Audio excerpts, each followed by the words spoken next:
শীত বাড়ার সঙ্গে সঙ্গে ঠান্ডাজনিত রোগীর সংখ্যা বাড়ছে কুষ্টিয়া জেনারেল হাসপাতালে। বিস্তারিত জানাতে সেখানে আছেন সহকর্মী এস.এম. রাশেদ। সরাসরি যাচ্ছে তার কাছে।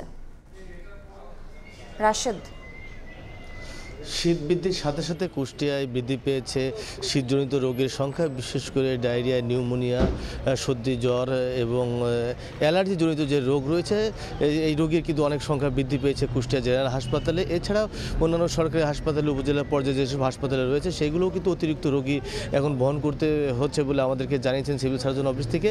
তবে এখানে যে হাসপাতালটি রয়েছে কুষ্টিয়া জেনারেল হাসপাতাল, সেই জেনারেল হাসপাতালে কিন্তু প্রায় 6 গুণ রোগী কিন্তু বহন করছে ধারণ ক্ষমতা থেকে। আমি ইতিমধ্যে সকালবেলা যে খবরটি নিয়েছি সেটি শুধুমাত্র শিশু ওয়ার্ডে 20টি সিটের বিপরীতে কিন্তু 123 জন শিশু রোগী কিন্তু ভর্তি রয়েছে কুষ্টিয়া জেনারেল হাসপাতালে। তবে কুষ্টিয়া জেনারেল হাসপাতালের আবাসিক মেডিকেল অফিসার আমাদেরকে জানিয়েছেন যে মূলত কুষ্টিয়া সহ আশেপাশে যেসব জেলা রয়েছে সেসব জেলা থেকেও রোগী এখন কিন্তু কুষ্টিয়া জেনারেল হাসপাতালে উন্নত চিকিৎসার কারণে কিন্তু তারা আসে, যার কারণে কিন্তু তাদের ধারণ ক্ষমতার থেকে তাদের অতিরিক্ত রোগীকে চিকিৎসা দিতে হচ্ছে। তবে ওষুধ থেকে শুরু করে অন্যান্য সরঞ্জাম যেগুলো রয়েছে সেগুলো কোনো অভাব নেই বলে আমাদেরকে জানিয়েছেন কুষ্টিয়া জেনারেল হাসপাতালের মেডিকেল অফিসার। এছাড়াও এখানে যারা ডাক্তার রয়েছে সেই ডাক্তারেরও স্বল্পতা রয়েছে, তবে ডাক্তাররাও কিন্তু অতিরিক্ত কাজ করছে বলে আমাদেরকে জানিয়েছেন কুষ্টিয়া মেডিকেল অফিসার। এবং এখানে যারা বিশেষ করে যারা শিশু রোগী যারা আছে তারা আমাদেরকে জানিয়েছেন যে এত পরিমাণে রোগী আসলে তাদের বেড তো তারা পাচ্ছে না, তারা বাধ্য হয়ে শীতের মধ্যে কিন্তু তারা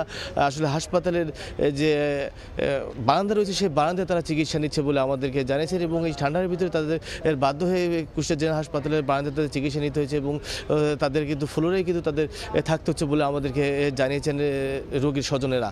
তবে কুষ্টিয়ার সিভিল সার্জন আমাদেরকে জানিয়েছেন যে ইতিমধ্যে বিভিন্ন জায়গায় বিশেষ করে সতর্কতামূলক তারা ব্যবস্থা গ্রহণ করেছে যাতে কীভাবে সতর্কতা থাকলে শিশুরা রোগে আক্রান্ত হবে না। এবং মূলত কুষ্টিয়া জেলাতে কিন্তু বিশেষ করে রোগীর সংখ্যা কিন্তু শিশু এবং বৃদ্ধরাই বেশি বলে আমাদেরকে জানিয়েছেন কুষ্টিয়া সিভিল সার্জনের অফিস থেকে। তবে তারা কিন্তু নিয়মিত মনিটরিং করছে কুষ্টিয়া জেনারেল হাসপাতাল সহ উপজেলা পর্যায়ের হাসপাতালগুলো। তো কুষ্টিয়ার শীতজনিত কারণে রোগীর সংখ্যা এবং চিকিৎসা নিয়ে এই ছিল আমার কাছে সর্বশেষ।